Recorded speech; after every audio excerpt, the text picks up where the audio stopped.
This video is for entertainment and educational purposes only. Hey guys, it's Big Paul here today with another update on my off-season progress. I just finished up week 5. I want to tell you how things are going, where I'm at. I don't know, we're about 5 weeks into a planned 20-week block. With these things, we see how it goes. If I'm feeling like shit or whatever, I may cut it short for 20 weeks. If everything goes perfectly, then we'll extend it out to 20 weeks. A lot of this is just reactive to how your body responds. But I usually like to lay out a roadmap at the beginning to see sort of where I'm going. And then if we need to make adjustments along the way, we make adjustments along the way. You don't try to force it. It's like, I think my trainer, Justin Harris, said, it's like surfing. You got to kind of ride the wave and see where the wave takes you. Anyway, we'll dig into all of it in just 1 second.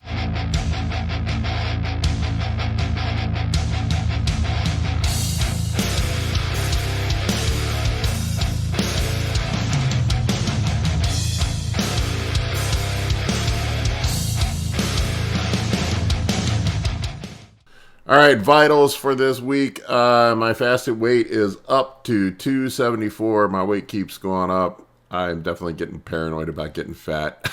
I don't like the off season, I'll be honest with you. I'm probably the guy that would be I talk about perma bulkers. I was a perma bulker in my 20s. Like, I never wanted to cut because I never thought I was big enough. And then, like, my brain has shifted. Like, I don't like carrying any excess body fat now. I feel like a turd when I do. So if I had a proclivity for any sort of thinking now, it would be a perma cutter. And if I wasn't competing, I'd probably just try to stay lean year round. Probably in that, 10-12% body fat range, and keep fit and look lean year round. I don't like bulking. I don't like shoving down food. I don't like feeling big. I don't like getting out of breath, tying my shoes. Putting on socks is a chore. Anybody who's gotten up over 250 before will know what I'm talking about. It's very uncomfortable. Sleeping sucks. Everything fucking sucks when you start getting up near 300 pounds. I've been up to 300 once before. It was not a pretty 300. It was a powerlifter 300. I don't know where I'll end up at this time around, but, we may get up to 300. Who knows? My daytime weight is 283, 284 right now. I actually made this presentation yesterday, but when I was at the gym tonight, I weighed myself. I was almost 284. So a couple more high days, I may be up there. Everybody always asks me how tall I am. I'll say it again. I am just probably a hair under 6'2". I don't know. I used to be taller when I was younger. I think my spine is compressed as I gotten older. That really is a thing. But yeah, I'm like 6'1 3/4". So, if you want to be technical, round up, I'm probably 6'2". If I was competing in classic physique, I would probably be in that 6'1 to 6'2 bracket, or whatever it is, 6 to 6'2". I don't remember how they size it. I'm too big for classic. I don't fit in the weight classes anymore. I'm hoping to be 250 on stage, or mid 245, 250 on stage next year. So definitely not making the classic cutoff. My fasting blood pressure this week's 128/80. I remember I was telling you guys, it kind of got high there at the beginning. That always happens to me at the beginning of cycles. And Primobolan seems to bring my blood pressure up for whatever reason. Usually orals will. I'm not doing a ton of cardio, and I'm eating a bunch of food. Although my food is pretty clean at this point. But I've always struggled with blood pressure medicine. I've been on blood pressure meds since I was in college. So if that gives you any indication, I was 170 some pounds in college, and my blood pressure would get high. So it's a genetic thing. It runs in my family. Everybody in my family is diabetic and is on blood pressure medicine.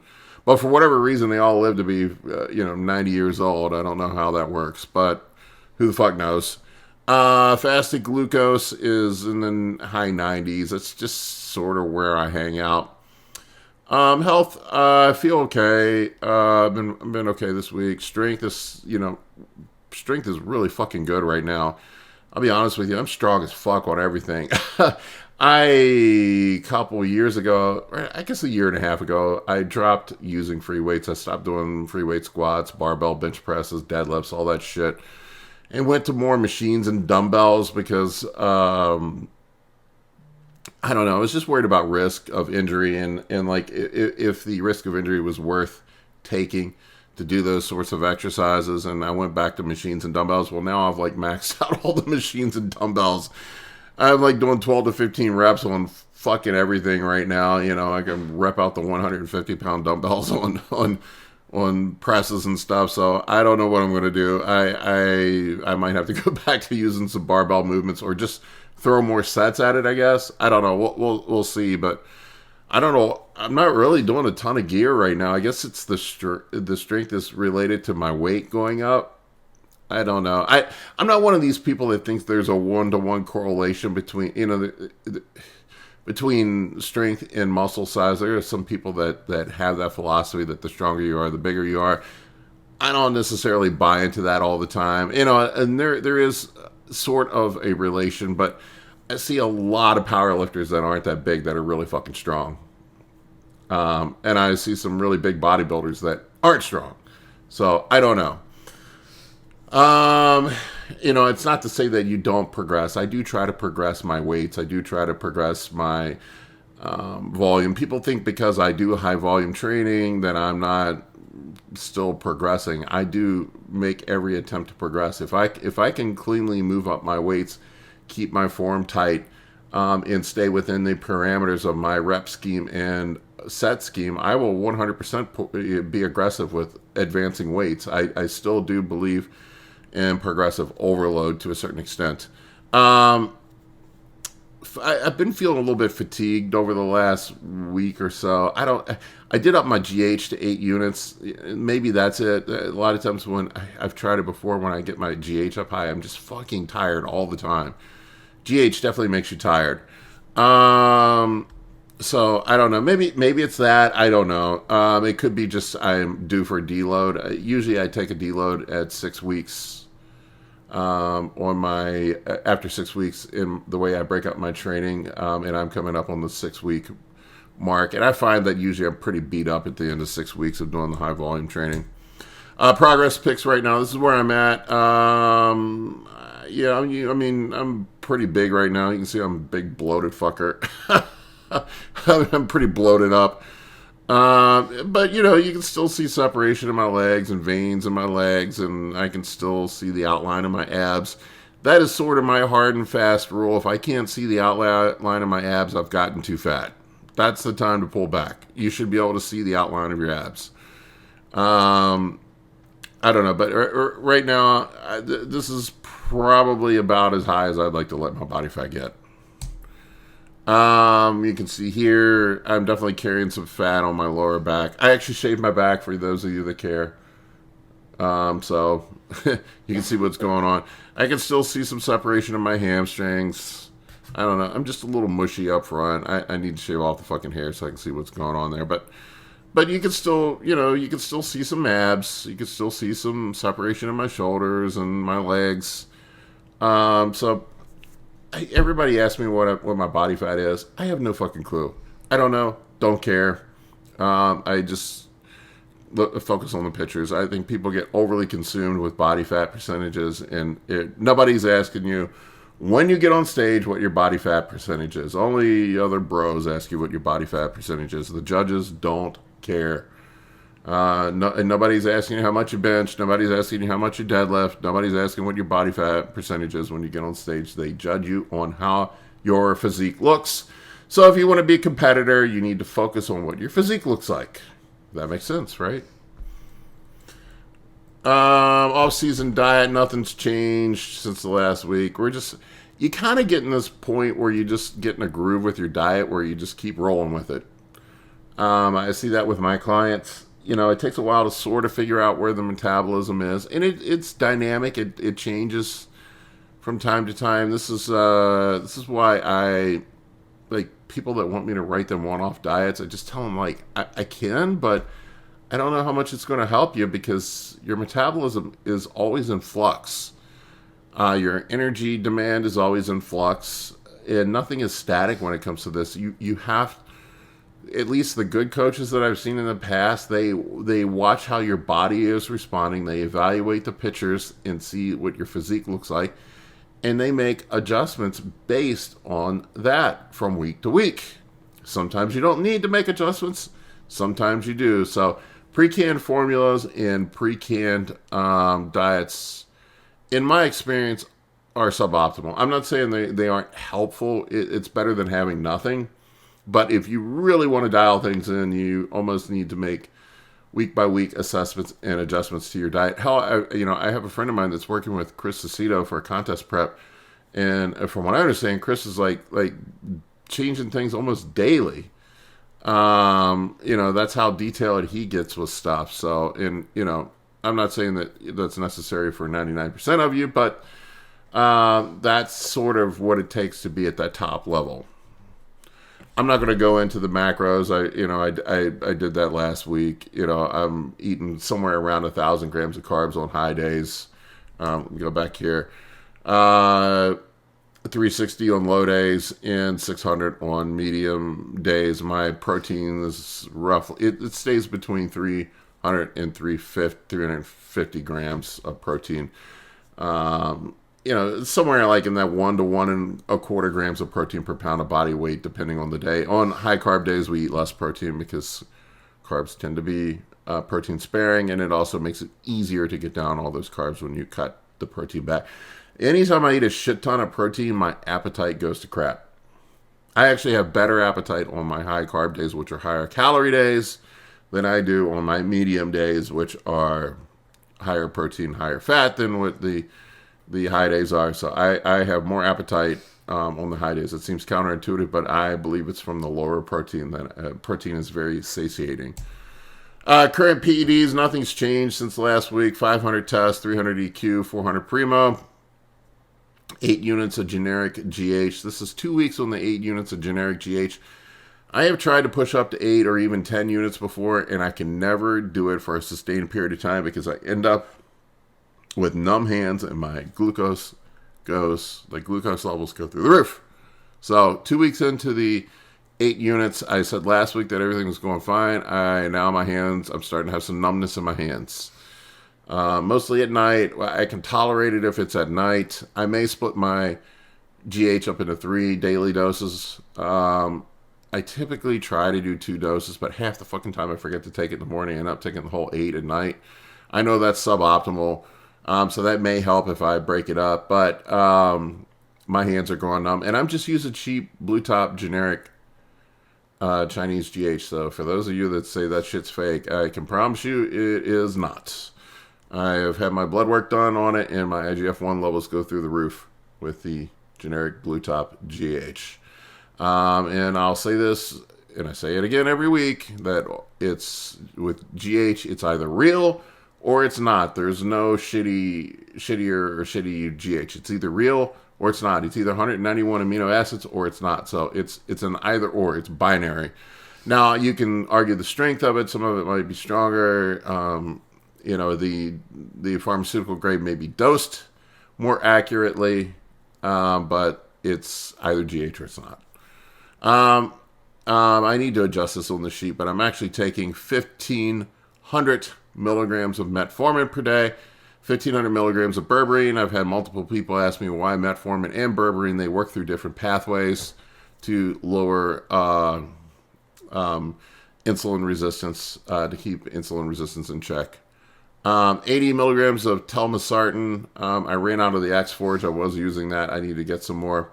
So I'm back over to the telmisartan. But my blood pressure seems to be back under control. And I'm running Humalog on the high days. I don't give a prescribed amount. Guys always do insulin the wrong way. What I do is watch how my glucose levels are, and I adjust my dose based on my body's response and how my glucose levels are. That makes sense. And I run 25 units of Lantus pre-bed daily, and that's mainly just to take pressure off my pancreas. It's sort of a prophylactic use of insulin, to provide a baseline basal insulin throughout the day. Training, this is week 5 of the 6-week block. I told you that I'm going to take a deload after the 6 weeks. I haven't pushed the volume as high as I have in the past. I feel like I am sort of at optimal range right now. I'm somewhere in the 18 to 20 sets per body part range-ish right now. Per week. That's per week. That's split between, I guess 16 to 20. Some body parts, some body parts I'm doing 8 sets per workout. If you follow the RP system, it's somewhere between 8 and 12, I don't know, sets per body part per workout. And I hit everything twice a week. Cardio is 15 minutes a hit 3 times per week when I do it. I'm not the best about doing my cardio. I need to get better. I know I do. Justin, I apologize if you're listening. Plans and thoughts, diet adherence this week. I had one planned cheat. I had a steak and a potato. I had a little bit sloppier than what I normally would do. I got a, not a ribeye, but a filet, but I got a blue cheese peppercorn topping on it. So a little more fat than I usually eat on my cheat meal. The potato was plain. I did have 2 missed meals this past Saturday. I went to a fair with my girlfriend. We were there for a lot longer than I anticipated, and all the food they had there was just trash, fried food, funnel cakes, that type of shit. So I ended up missing meals. I didn't pack. I didn't want to be an asshole and be carrying around my chicken and rice with me at a fair. So I just kind of made a sacrifice and missed 2 meals that day. I know it's not ideal, but my weight was still up, so whatever. Maybe burned a little bit of fat. I usually am so OCD about my food. I usually don't like doing this, but I'm trying to be a little more flexible in my life too, so I can live my life. Strength is way up this week. I am definitely ready for that deload I talked about. I'm feeling beat up. So one more week of this program, and then I'll do my deload, and then I am going to push my doses up. Probably, I think I'm a little over 1 gram right now. I'm trying to see 500, 400, 300. So 1.2 grams right now is where I'm at. I'm probably going to push up closer to 2 grams, and I'll probably just hang there until the end of the 20 weeks. I may do another push at some point, but I don't think I've ever pushed up. Last year, I think I maxed out like 1.3, 1.4 grams in my off season. I know a lot of guys go a lot higher than that. I may push it over 2 grams this year. I've never done that before in the off season. On contest prep, like the last month or so, I'll be up around 2 grams of total gear, but I've never pushed it that high before. I mean, a pro level cycle is going to be somewhere between 2 and 3 grams. That's typically what you see most pros running. And if I want to make a run at a pro card, I don't know that I'm pro card worthy, but I am going to be competing in a national competition. So I'm going to be on stage with other people that are vying for a pro card. I don't want to look foolish and embarrass myself. So probably somewhere 2 grams to 2.5 grams is probably going to be necessary at some point. It's just the reality of it. You can say that's too much gear if people tell me that. I know it's a lot, and it's probably unwise to be pushing that hard at my age. I also realize that I am rolling the dice, but every time some guy that likes to ride motorcycles, ride Harley Davidsons, for example, I love motorcycles, not disparaging it at all. I've ridden for years, but I don't right now. But every time you get on that Harley and go on the road, you're taking a chance. And bodybuilding's no different. It's, to live your life, sometimes you have to take some risk. And to do great things, sometimes you have to roll the dice. And that's just how it goes. I'd be lying to you if I told you otherwise. So coach's feedback, he said great week, no changes. I mean, really, we're just kind of riding the wave right now. All right, guys, that's all I got for you tonight. Take care. For coaching or consultations, head over to www.anabolicbodybuilding.com to book your spot today. I can help you with optimizing hormones, fat loss, muscle gain, physique, athletic performance, nutrition, and health. For more information, shoot me an email at bigp3rd@gmail.com.